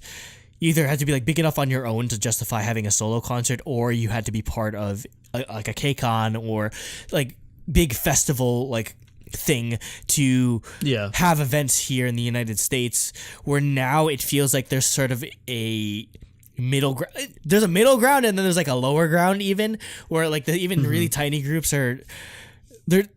Korea's starting to recognize the both the power of the American market and the viability of the American market now, that like basically like groups like BTS, groups like Blackpink, groups like Twice, groups like EXO have definitely ushered in a new era where it is financially viable for a lot of groups to come over here. Like, even if you aren't the biggest, even in Korea, like, again, hey, like, Card isn't a big group, and Card is arguably bigger in the Americas and Europe or whatever, and they have a following here. Yeah, they're starting to realize that you don't have to, like, it's entirely like the BTS method of winning over international fans and hoping that gets you recognition back home. Yeah, that's an interesting sort of thing that, like, yeah, there's different, like, levels, whereas usually you had to be big, or pretty much you sparingly get concerts like that, maybe like once a year or twice a year if you're lucky. Now there's literally, if you look on like on our K-pop, there's a compilation list of just every K-pop event that happens in the United States and Europe and in other places in the year of 2019, and there's literally a concert every month of the year so far. Like, some K-pop artist or rapper or something is coming to the United States like this year. So like there's no shortage at this point. In all honesty, it's a very like fascinating time when I was starting, like, literally it was just a special event for a group like SNSD to have a fan meet here, whereas like groups on that level are probably going to start coming here like every year. That's the thing. Like, it used to be where it was so hard to plan around a US tour. Now they're baking that into, like, they're making time for US tours just because they know the importance of them. And quite honestly, like, they probably make more money over here. Like, if you really think about it, Korea is a small country, and like they only really, like, how often do they tour in places outside of Seoul? Like, I'm not really familiar with that aspect of it. They go to like Busan. There's a couple. They tour like the major cities, like 3 or 4. Yeah, that's the thing though. Like, you only have so many when it comes to Korea. You only really have like Seoul, Busan, like Incheon, if you want to be like specific. Well, I mean, it was just the problem. The other thing is, like, just doing it in Seoul is fine because Korea is so small that people from Busan will just they'll just take a train. 3 hours to take a train to Seoul and go see it. It's like not a big deal. Like, it's like easier for them to go from one side of the country to Seoul to see a concert than it is for me to drive to Chicago and back, and I do that. So like, that's the thing. Like there's no reason to take the groups to other cities when it's not that big of a country that they'll just come to you. Yeah, and I mean, I guess just in terms of like the Asia sphere of influence, like it's easy for them to just fly to Japan and do shows in like Tokyo, or go to like Indonesia, Vietnam, Philippines, like those types of, like China if they want to. It's always been easier for them to do that, but again, now with the viability, like, you're seeing most artists, it's not just one date. They're usually doing the West Coast, they're doing the South, they're doing the East Coast, Pacific Northwest. Like, everyone, most of the time, everyone gets something close to them, except for Middle America. Unfortunately, like, the Midwest usually kind of gets fucked because, like, they don't always go to Chicago or Detroit or any other big Midwest cities. Day 6 is the only group that's ever come to Detroit. So, but yeah, like, even Chicago doesn't always get concerts. Like, the smaller concerts will just be East, West Coast, and Texas usually. Like, Stray Kids is only East, West Coast, and Texas. Like, I can't see Stray Kids unless I go to Newark, which I can't afford to do. You can buy a plane ticket for next week, then go right ahead. I think that's just the interesting aspect of it is how easier it is for them, and that's definitely a big part of that is because there's been a growth in specific companies that will sort of act like a middleman in terms of like organizing these concerts. Because I mean, you have Subculture Entertainment, you have K-pop Me, you have My Music Taste, you have Studio PAV or PAV, who they really specialize in like small boy groups and everything. Like, that's how VAV gets to come to VAV, and like SF9 had their own concerts, and Up Tension. Like, that's how they have concerts in the US. Like, they have it at really small venues. They keep it financially viable for even these small groups. So yeah, it's interesting the way that the market has developed in that sort of way where and I think it wouldn't. I don't think this proliferation would have existed without those companies just making it easier. Because I'm sure like freaking like SM has no idea how the hell to run concerts in the United States or how to do like all like the venues and sort of stuff. So having people that, that's probably the biggest part of it, is that having companies here that are familiar with running tours or events in the United States, just acting as that middleman, has probably been a huge contributing factor as to why more and more companies are finding it viable to come here to the United States. Yep. Yeah, it's definitely those companies help a lot. Makes it a lot easier for them because like you said, it's got to be impossible to coordinate all of the stuff related to a tour in the US because all the different venues you got to talk to and figure out all their different restrictions and dates, everything, like dates, like just figuring out all that stuff's got to be impossible. So having a middleman do it like definitely helps, and it's 100% a big reason of why these concerts are happening more and more often, especially for the smaller groups, because those companies just can't even afford to figure out all this stuff. Definitely. Like even when groups like ATs are touring, or exactly, like they're brand new group, like from a company that like nobody's heard of, or even like Sunmi. Like again, remember Sunmi's company isn't that big, and granted she has name recognition, but like her company itself isn't that big. So like for her to have a viable like US tour is just. What are you talking about? Wonder Girls debuted in the US. Sunmi's huge here. Yeah, they had a movie on Nickelodeon. And no, that's another sort of speaking of like debut, like that's another thing, like. Before even having concerts, usually that was the only viable method of getting like exposure or getting on here into the US was that's how it used to be. Like Wonder Girls was on tour with the Jonas Brothers, Crayon Pop went on tour with Lady Gaga. Like you had to just like attach yourself to another huge names tour just to get any like sort of exposure here before you could even think about having events on your own. So it's crazy just like how much it's grown in that sort of aspect.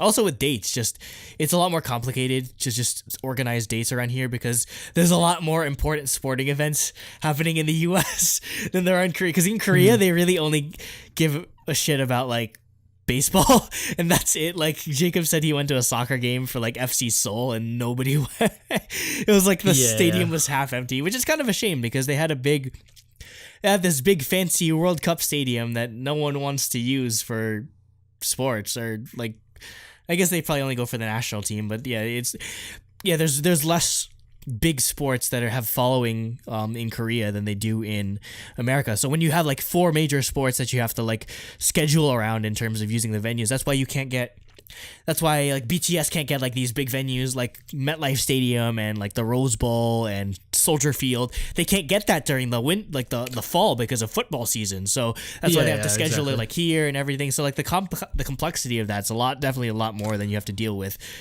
Also, we don't have dedicated like concert arenas, if that makes sense. I was gonna say all of these stadiums are like other than like theaters, like but then you have to deal with like plays and orchestras and stuff. Like all of these stadiums are sports stadiums. So, like, you gotta like deal concerts are never the first priority for any of the venues that they. Exactly. Yeah, or unless it's like something like the Best Buy Theater where that's mostly concerts. But like in Korea, there's specific like. They call them like gymnasiums or whatever, but like there's venues that are dedicated to holding these K-pop concerts and in large scale. So that's just like a difference in, because sports definitely makes a lot more money here than like music does, like by far. Sporting events are a multi-billion-dollar industry, whereas like in Korea, like music is the multi-billion-dollar leading industry. So, where do you think there is a future for groups like girl groups like a Twice or a Blackpink to potentially hold like a stadium, like football stadium level concerts? Because I mean, I could see Blackpink doing it for sure. in a couple years if they keep putting out music. If they keep putting out music, they will. Yeah, actually like keep growing. I could see it happening. If 2NE1 happens and they're already done putting out music like 2NE1 was after a couple of years, then they won't. But yeah, I could see Twice or Blackpink. I just want more. I just wish smaller girl groups could viably come here, because like it made me so upset that Dreamcatcher did a world tour and actually did a world tour where they went to Europe and South America and Asia, like, but they didn't come to North America. Like, nobody ever goes, like, smaller girl groups never go to Europe most of the time. Europe and South America, but they skipped North America. Like, I would have done anything to see Dreamcatcher. So like, I just wish that wasn't a problem. Because it, like we said, it's not a problem for smaller boy groups. Like they've been doing this for years. So I just wish it would be more viable for girl groups, and I'm hopeful that it will be in the next year or two. Like it'll be okay for like Uju Sonyo to come to the US, or like just Chungha do a tour, like mid-tier like popularity girl groups, I think at least have a chance. So I'm hopeful. Yeah. Obviously I named 2 IY branches. So. Of course. I mean, I'd love to see a group like Uju Sonyo come over here. Granted, I think Uju Sonyo, like, and it's nice because Starship membership issues. I don't know. Well, like Starship, I can't believe there's the Yehua concert that the two of the 3 Yehua members won't be at. It's so dumb. But like the Starship's shown, like, obviously they're doing great with Monsta X. Like they've been touring. This is the 3rd year in a row that they're doing a US tour, or like a world tour even. I think they go to like South America and stuff a little bit. So I think Starship sees the value, or like the fact that they can make money off of these if they keep doing it. And so I'm hoping they can extend that to Uju Sonyo. I know obviously Uju Sonyo is not nearly as popular as Monster X is, but I think they could do okay. I think they should give them a chance at least and see how it does. And then obviously they don't have to do it every year like Monster X does, but just once. Yeah, I mean, you could just hit the big cities like New York City. You're gonna sell out. LA, you're gonna sell out. Like maybe like some part of Texas, you're gonna sell out. Do one in Texas. Do like Toronto or Chicago. You might not sell it out, but it'll do okay. Like, yeah, there are. Yeah, it's a lot more viable than it was. It doesn't have to be Monsta X where you go to 20 cities or whatever, but like, just give the country a shot. Let me seriously, see like these girl groups. I like to see more girl groups. Just have an opportunity to showcase themselves over here, and just get on the TV shows the same way that, like, because again, like every time there's a K-pop boy group that comes to New York City, they're on our local news and everything, and I'd love to see that happen for girl groups as well. So what are your thoughts on this sort of influx of K-pop concerts in the US? It's definitely it's a lot easier. Are they still missing your neck of the woods? Would you like them to come to, like, I don't know, like Des Moines, Iowa or something like that? I don't know.